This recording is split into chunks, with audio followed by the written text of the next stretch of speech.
घालायचा कार्यक्रम चालू झालेला आहे। येणाऱ्या व्यक्तींनी जागेवर थांबा, वाघरीकडे असलेल्या लोकांनी बाहेर येऊन बसा। प्रत्येक जण यायचा, मामाला म्हणायचा, मामा उद्धार करा, मामा उद्धार करा। मामांनी जसं जसं असेल तसं तसं सांगावा। कुणाला सांगा तुझं पौर्णिमेपर्यंत काम होईल, कुणाला सांगा तुमचं अमावस्यापर्यंत काम होईल, कुणाला सांगा तुमचं महिन्याने काम होईल, कुणाला सांगा तुमचं 2 महिन्याने काम होईल, कुणाला सांगा तुमचं 6 महिन्याने काम होईल। असं प्रत्येकाला मामाने सांगावा। मामाचं दर्शन लोकांनी घ्यावा आणि घरी जावा। गंगूताई म्हणली सगळ्या गावाचं भविष्य सांगतो या, आणि स्वतःचा सासरा जायचा मला का सांगितलंय, माझा पती गेला का सांगितलंय। बाळू काय ताई, अरे तू सगळ्या गावाचं भविष्य सांगतो या, मग स्वतःचा मेवना म्हणजे तुझा सासरा म्हणजे माझा पती जायचं होतं का सांगलंय। आये ताये मी आई पशी अगोदर सांगितलेलं होतं। गंगूताई म्हणली बाळू गर्दी वाढत चालली गाड्या, वाटा वटा सोड। गंगूताईला मामा म्हणलं बरं झालं ताये बाने तुझ्याकडे लावलं, तू म्हणती गर्दी वाढली आता बाहेर जा। बरं झालं ताये बाने मला मुक्त केलं, तूही मला मुक्त केलं। आता मी चाललो दक्षिण साईडचा डोंगर, अक्कुळगावच्या दक्षिण साईडचा डोंगर, त्या डोंगरा मामाने आता जसं पाल आहे जसं पाल मांडलं, हलसिद्धनाथाची मूर्ती मांडली, विठ्ठल भगवान परमात्म्याची आईसाहेबाची मूर्ती मांडली। सांज सकाळ आरती होऊ लागली, लोक येऊ लागली, सांज सकाळ आरतीला जमा होऊ लागली, लोक यायची, मामा पुढे बसायची। मामांना वाटलं ही येतात बसतात निघून जातात, काही जण माझ्यापाशी थांबतात, पण आपल्याला एवढ्याच लोकांचा उद्धार करायचा नाही, नि काकुळगावचा उद्धार करायचा नाही, पृथ्वीचा कोपरा ना कोपरा आपल्याला फिरायचा आहे। म्हणून महाराष्ट्र सोडून परराज्यात देखील मामाचं प्रस्थान वाढल्या गेलेलं आहे। गुजरात असो, कर्नाटक असो, मध्य प्रदेश असो, महाराष्ट्र असो, नवे नवे इमानाने देखील पर देशामध्ये माझ्या मामाची ख्याती वाढत चाललेली आहे। मामा म्हणलं मला एवढ्या अक्कुळगावापुरतं मर्यादित राहायचं नाही, मला पुढे सरकायचंय। मामाने दक्षिण साईडच्या डोंगरावर तळ मांडला आणि मामाने विचार केला जशा श्रीकृष्ण भगवान परमात्म्याने गायी राखल्या तसं आपल्याला बकरी राखायची, म्हणून बकरी निर्माण करण्याकरता मामाने आवाज दिला, हे नागराजा चल बाहेर। नागराजा बाहेर आला आणि नागराजाने 3दा दर्शन घेतलं, म्हणले जा, ज्या वेळातून तू बाहेर आलास त्याच वेळातून माझी मेंढी माऊली बाहेर पाठवून दी। अरे ज्या वेळातून नागराजा परत गेला त्याच वेळातून त्याच वरातून मामांनी बकरी निर्माण केली। नवे नवे एक अशी कहाणी आहे आणि दुसरी एक कहाणी अशी आहे की एका शेतकऱ्याने नांगूर धरला, त्या नांगरत असताना बाप लेकाची भांडण लागलं आणि मामा म्हणलं येडे हो वारुळ नांगरू नका, या वारुळातून माझी मेंढी माऊली बाहेर यायची आहे। आणि त्याच वारुळातून मेंढी माऊली बाहेर आली। काळे मेंढर मेंढर न बाळू मामाचे मेंढर, काळे मेंढर मेंढर न बाळू मामाचे मेंढर,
या गावात करत असताना वयाचं 16 वर्ष चालू झालं। 16 वर्षी देवाने ठरवलं भगवान शंकराने कैलास सोडले आणि मामा बाळूंच्या वेशेमध्ये भगवान शंकर फिरतात, त्यांची परीक्षा घ्यावं।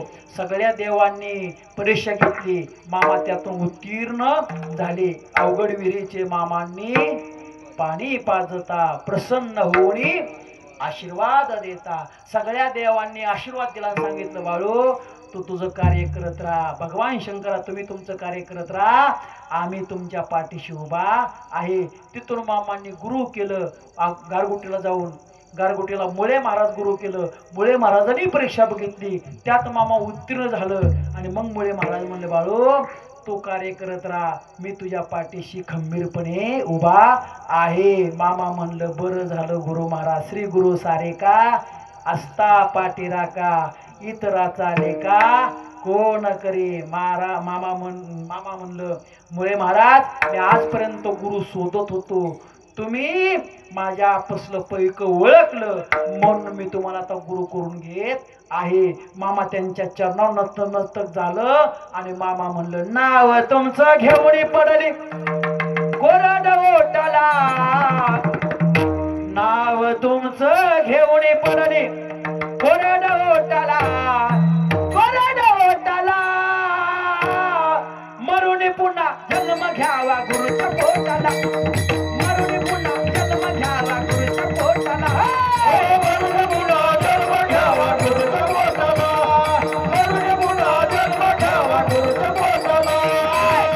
तुमचं घेऊन पडली कोरड ओटाला, तुमचं घेऊन पडली कोरड ओटाला, कोरड ओटाला. हे मरुनी पुन्हा जन्म घ्यावा गुरुच्या पोटाला, मरुनी पुन्हा जन्म घ्यावा गुरुच्या पोटाला, मरुनी पुन्हा जन्म घ्यावा गुरुच्या पोटाला, मरुनी पुन्हा जन्म घ्यावा गुरुच्या पोटाला. कितीतरी लोक तुमची करती वा वा वा वा, शेवटी गुरुला तो शरण तो जावा, शेवटी गुरुला तो शरण तो जावा, शेवटी गुरुला तो शरण तो जावा. कितीतरी लोक तुमची करती वा वा वा वा, शेवटी गुरुला तो शरण तो जावा, शेवटी गुरुला तो शरण तो जावा, शेवटी गुरुला तो शरण तो जावा.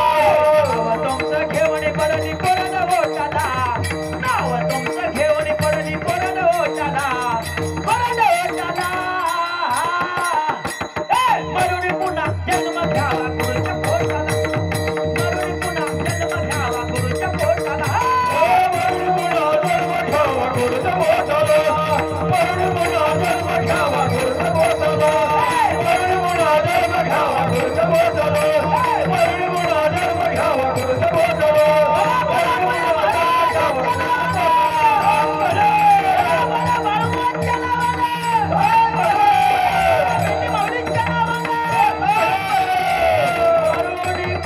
जन्म घ्यावा गुरुच्या पोटाला. गुरूंचा आशीर्वाद प्राप्त करून घेतला आणि मामाने गारगुटी सोडली आणि आदमापूरकर प्रस्थान मांडलं. आदमापूरच्या वाटेने जात असताना एक छोटस गाव लागलं. त्या गावाच्या कडेला एक वस्ती लागली आणि वस्तीवर एक सुंदर अशी स्त्री मामाच्या नजरेस पडली. पडल्यानंतर मामांची नजर त्या स्त्रीकडे गेली. मामांनी काही क्षणात खाली मान घातली, पण पुन्हा डोळं त्या स्त्रीकडे पाहू लागलं. ही मामाच्या जीवनातली कथा आहे. मामांनी काही वेळेस खाली मान घातली, पण डोळं पुन्हा स्त्रीकडे बघत होत. त्या टायमाला मामांनी विचार केला, अरे आपण जगाचं कल्याण करण्याकरता आलोया, आपण स्त्रीच्या रूपाकडे पाहण्याकरता आलेलो नाही. पत्नी सोडून जगामध्ये जी स्त्री दिसल तिला आई म्हणावा, पत्नी सोडून जगामध्ये आपल्यापेक्षा लहान दिसल तिला बहीण म्हणावा, आपल्यापेक्षा मोठे असेल तर तिला आई म्हणावा, आपल्यापेक्षा लहान असेल तर तिला बहीण म्हणावा. अरे आपला डोळं ह्या स्त्रीकडे पाहतात म्हणजे आपल्यावर अनेक काम वासना निघून गेलेली नाही. मामा म्हणलं या देहाला शासन झालं पाहिजे, या देहाला शासन झालं पाहिजे. मग शासन कोणी करायचं तर आपल्या आपण करून घ्यायचं. म्हणून मामाने बकरी मालकाला बकरीवाल्या सेवकाला सांगितलं, ए रंगाप्पा, ए पुण्याप्पा शिंगारे, ए कृष्णाचा शिंगारे, ए हर्षदनाथा आपलं हे हातमुरकर घेऊन या. मामा पुढे का? काय नाही माझं काम आहे या. मामा झप झप पुढे चालत गेले. एक शेतकरी नांगरत होता. त्या नांगरत्या शेतकऱ्याला मामाने हाक मारली, थांबव रे बैल. शेतकऱ्याने बैल थांबवली. कोण आपण? अकुळगावचा बाळू. कुठं निघालाय? आदमापूरला. मग का थांबवलं? तुझ्या खांद्यावरचा हसूड दे मला. मामाने त्या शेतकऱ्याच्या खांद्यावरचा हसूड घेतला आणि रिंगण केलं. आणि रिंगणामध्ये उभा राहून हसडाने सप सप सप सप सप आपल्या अंगावर वार सुरू केलं. इतकं वार केलं, इतकं वार केलं. अरे बनेल होत, अंगामध्ये 3 गुंड्याचा शर्ट होता. त्या शर्टातून लाल भडक अंग दिसायला लागलं. तेवढ्यात मेंढी माऊली घेऊन सेवकरी येत होत. सेवकरी म्हणलं कोण हाणून घेतय? तेवढ्यात सेवकरी म्हणले अरे आपले मामा का हाणतात स्वतःची स्वतःला?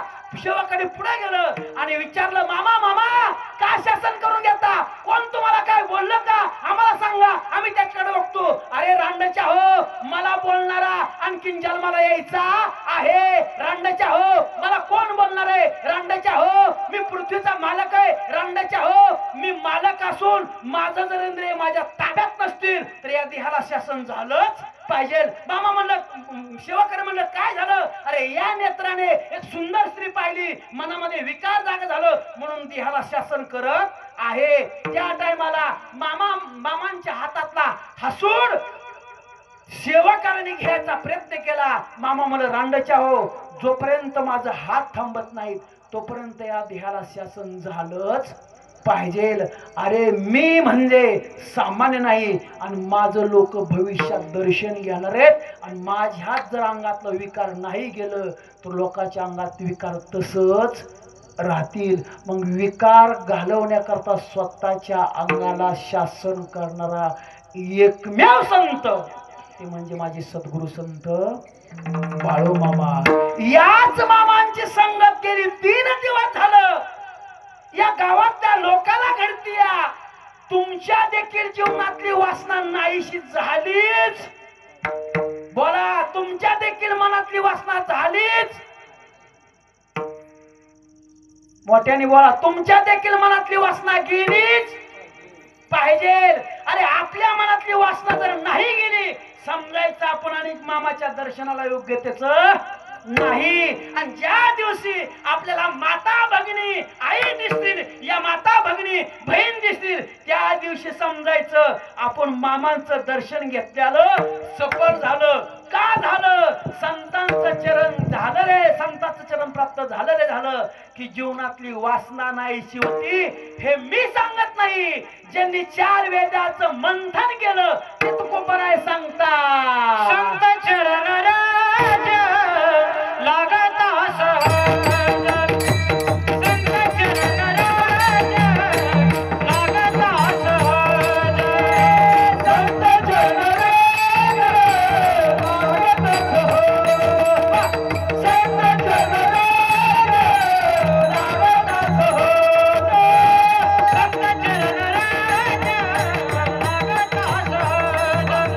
संत चरण राज लागता सहज, संत चरण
मामांनी स्वतःच्या वासना नाहीशी करण्याकरता देहाला शासन केलं. आपण त्याच मामाचं दर्शन घेतोया. आपली देखील वासना नाहीशी झालीच पाहिजे. झाली पाहिजे का नाही? होय म्हणत असलं हात वर करा बरं. फक्त एवढ्यांच्याच. मला म्हणली बोंबल तुला काय बोंबलायचं, आम्ही कशाला घालवतो. ऐका माझ्या सज्जन भाऊ, ऐका. मी तुमच्याकडे बघून कीर्तन सांगतोय, माझ्या आईप्रमाणे बहिणीप्रमाणे मीच कीर्तन सांगतोय, मीच मामाची ठिकाणी सांगतोय. म्हणजे म्या मामासारखं अगोदर वागणं गरजेचं आहे आणि आजपर्यंत वागलेलो आहे. म्हणून मी हा दृष्टांत धाडस म्हणून सांगतोय. अरे मामाने स्वतःच्या जीवनाचा त्याग केला. त्याग करून मामा पुढं सरकलं. पुढं सरकून मामा आदमापुरात गेलं. 2 मिनिटं थांबा. आणखीन माझ्याकडे 10 मिनिटं आहे. मी गडबड कर नका. मी 10 मिनिटाच्या बरोबर तुम्हाला सोडणार. मला तिथपर्यंत नेऊन सोडायचे. मामा आदमापुरात गेलं. बाकीचे सेवक म्हणत होते मामाने शासन करून घेतलं, मामाने शासन करून घेतलं, मामाने शासन करून घेतलं. असं म्हणता म्हणता आदमापूर गाठलं. आदमापुरात मामा गेला. मेंढी मावली मागून आली आणि मामांनी मरवाईच्या देवीच्या मंदिरामध्ये पाऊल टाकला. आवाज दिला, ए मरवाई, आलो का तुझ्याकडे? आता मी 9 दिवस तुझ्यापाशी थांबणार आहे. मामाला सेवाकरी म्हणले, मामा कशा करता थांबायचे? अरे महिना भाद्रपद आहे. आता हा महिना झाला की अमावस्या संपली की प्रतिपदा येते. त्या प्रतिपदेला काय बसत?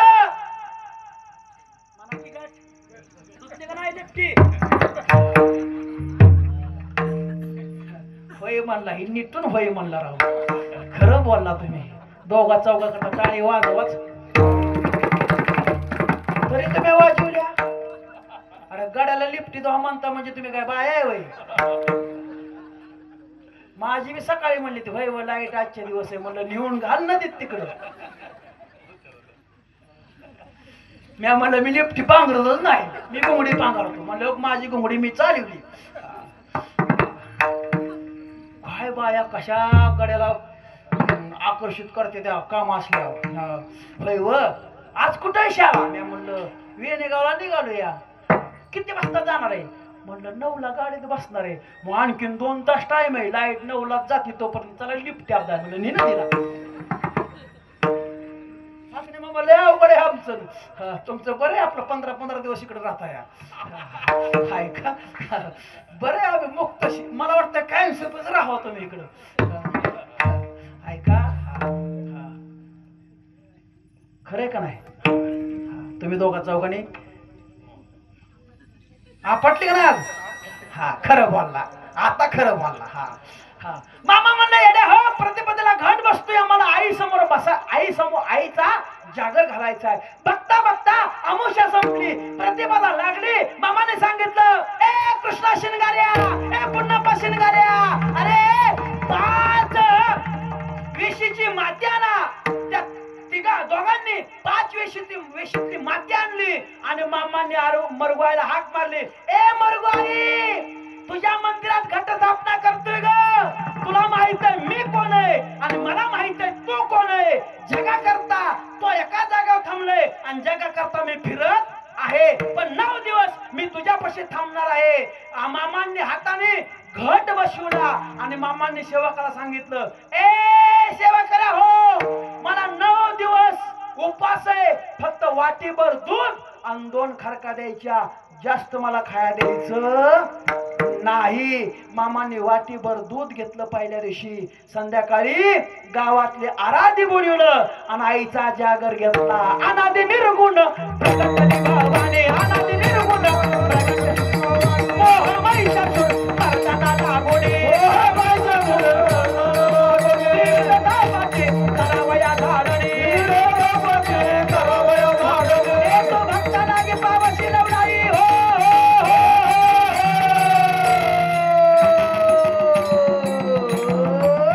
आईचा जोगवा जोगवा मागे, आईचा जोगवा जोगवा मागे, जोगवा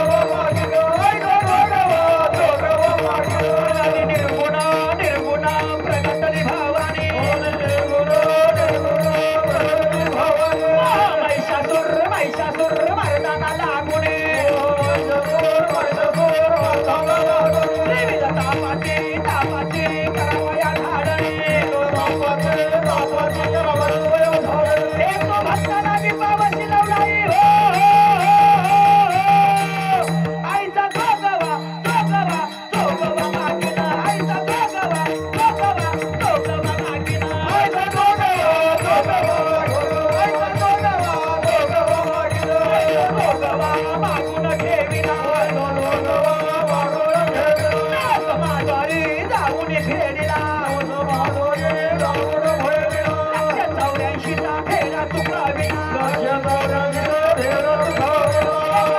धरले पणाला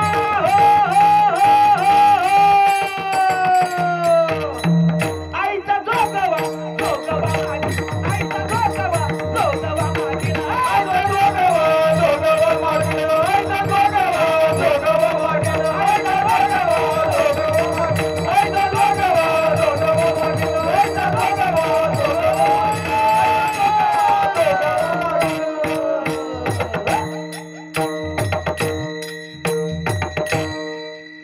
त्या आराध्य मंडळीने गाणी म्हणायला सुरुवात केली, पण ती गाणी होती शास्त्रातली, पुराणातली, आता सारखी नाही. गार डोंगराची हवा नाही सोसना गार.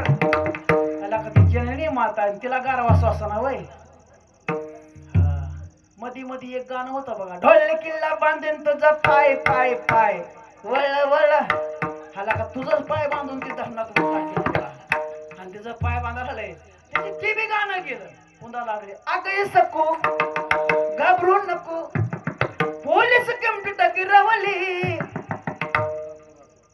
तुळजापुरात तुझी आई माझी सासू हर बरे तुळजापुरात हसली तुझी सासूला काय गेल्या काय गाणी रस्त्याला काशी गाणी रस्त्याने माझ्या पुराणा वाड्या ठोकाने सांगतो त्यांना. आता का असली कुठं गाणी असते गाणी म्हणा ना. गोंधळा येई ओ जगत गोंधळा येई ओ जगत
शास्त्रातली ती बाबा.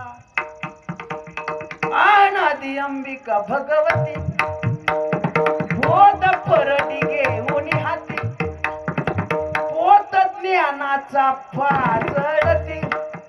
पोत ज्ञानाचा पाजळायचा आहे. आपल्या अंबाबाया म्हणतात, आपल्या इथल्या बाया म्हणतात पोताव तेल ओतू नका केटलीत होता.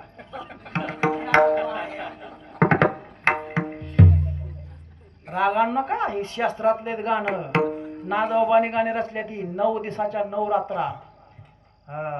9 दिवसाच्या नवरात्रा संपल्या. मामाने आदमापुरात देवी पुढं जागर केला 9 दिवस आणि दसऱ्या दिवशी मामाने आदमापुरातल्या लोकांना हाक म्हणजे आदमापूर वासा हो या शिळांगण खेळायला. आदमापूरची लोक शिळांगण खेळायला आली आणि सांगितलं इथं एक एक पान घेऊन जावा आणि आपल्या धान्यामध्ये टाका. अरे जोपर्यंत चंद्रसूर्य आहे तोपर्यंत बाळू मामा त्यांच्या घरात कधीच धन दौलत कमी पडू देणार नाही. कधीच धन दौलत कमी पडू देणार नाही. तीच संधी तुमच्या आमच्या जीवनामध्ये चालून आली. आता हा बघा क्रमांक या भागात आलाय. अरे 9 दिवस तुम्ही बघेवर नाही गेला. जावं तर प्रत्येकानेच, पण कामानिमित्त नाही कुणाला जाता आलं तर दसऱ्या दिवशी जावा मामाच्या बगेवर शिलांगण खेळा आणि तिथलं येताना एक पान आणा आपल्या धान्यामध्ये टाका. जर आयुष्यात धान्य कधी कमी पडलं तर पुन्हा बाळूमाचं नाव तुम्ही घेऊच नका. मामा म्हणतात माझ्या नावाने मला हाक मारा मी प्रसन्न होतो. माझ्या नावाने हाक मारा मारा, मी त्याच्या पायाखाली 1000 रुपये घेऊन देतो आणि माझ्या नावाने चिमटभर भंडारा लावा, त्याला रोग मुक्त मी करतो. हीच दैवी ताकद या भागामध्ये आली. माझ्या सज्जन व्या दैव ताकदीला सगळ्यांनी सहकार्य करा. मामा म्हणतात, अरे माझ्या तळावर जो पंगत देतो त्याला हा बाळू धनगर कधीच कमी काय पडू देत नाही. अरे माझ्या तळावर जो मेंढी माऊलीला सहकार्य करून चारा देतो त्याला माझी लक्ष्मी सदैव त्याच्या घरामध्ये वास करते. हे मामाचं वाक्य. म्हणून मेंढी माऊली तुमच्या भागात आली. या मेंढी माऊलीला काही कमी पडून देऊ नका. मामाच्या तळावर पंगत द्या.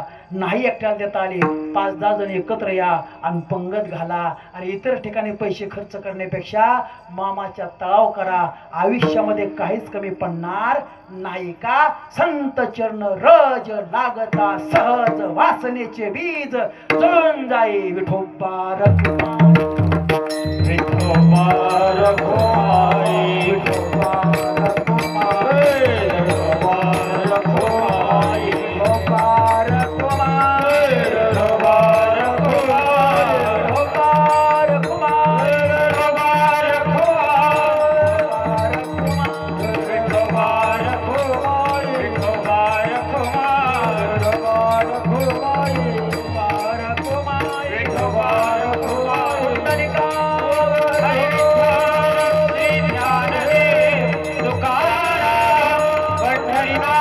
भगवान की जय. माऊली ज्ञानेश्वर महाराज की जय. जगद्गुरु तुकाराम महाराज की जय. विठोबा रखुमाई, विठोबा रखुमाई,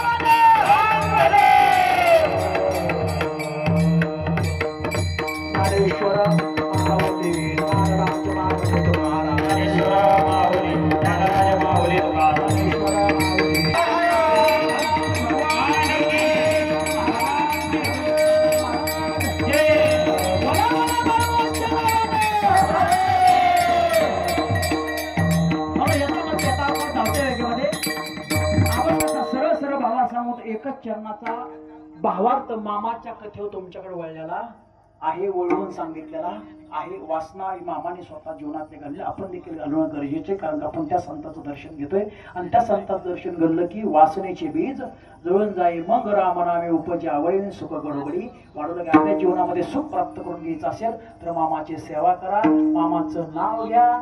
अनुभवलेली व्यक्ती या. मी पहिलं कीर्तन मामा समोर नाही करत, तर माझं आजचं कीर्तन 780 पूर्ण आज झालेली आहे. चाकणे मामा त्या दिवशी 9 नंबरवरनं फोन आलता मला रामकृष्ण हरी महाराजांचा. ते म्हणले, महाराज 1000 कीर्तन झाले की तुमची सेवा समाधी पुढं आम्ही नियोजन करणार आहे. फक्त 1000 कीर्तन 1000व कीर्तन आम्हाला सांगा. समाधी पुढं मामाच्या पुढं तुमचं कीर्तन घ्यायचं आहे.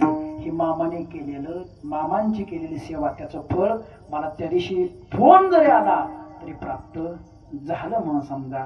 बस 1000 कीर्तनाला मला फक्त आता 220 कमी करून ह्या 5-6 महिन्यात तेवढी होते माझी. करून घेणारे मामा आहेत. तुम्ही सगळेजण मला सहकार्य करता.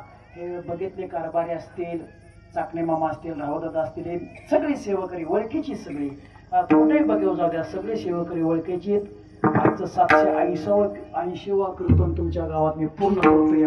या कीर्तनामध्ये मी मामाचं चरित्र सांगून तो कोपऱ्याचा अभंग घेतला. अभंगाव मामा चरित्र सांगितलं.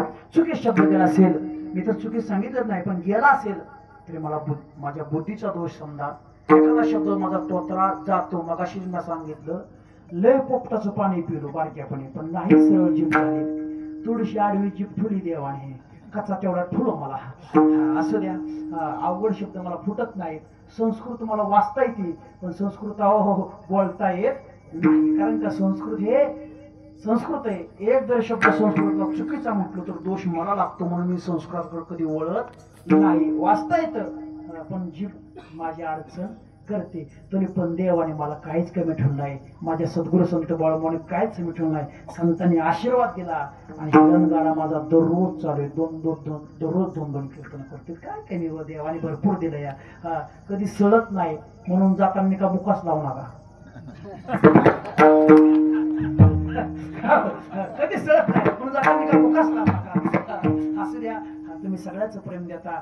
हेच प्रेम मामांनी कायमस्वरूपी टिकावं एवढंच मामाच्या चरणी मागणी मागतो आणि तुमच्या गावकऱ्याच्या चरणावर नतमस्तक होतो. माझ्या मामाचं भजन होईल. ज्यांनी 2 तास सिस्टीमची साथ केली असे मासाळ मामाचा जोरदार काय झाला. ज्यांनी 2 तास पाकवा सुंदर वाजविला असे मृदुंग सम्राट मृदुंग ऋषिकेश महाराजांचा जोरदार आणि ज्यांनी 2 तास गायल्याची साथ केली ते तुमच्याच भागातले काय महाराज महेश महाराज मांढरे उत्कृष्ट सौतीसारखं नाही वागवलं मला त्यांनी. बाबाजी तुमच्या चरणात मस्तक. महाराज दररोज सांग सकाळ मला सातकाळे आमचे मिळणे विठ्ठल महाराज यांच्या चरणात मस्तक होतो. आमच्या आप्पा असतील भोसले मला सगळ्या चरणात मस्तक होतो. हात सगळ्यांनी वर करा. मामाचं भजन लगेच आरती. आत्मा भुरचा राधा माझा बाळू मामा माझा बाळू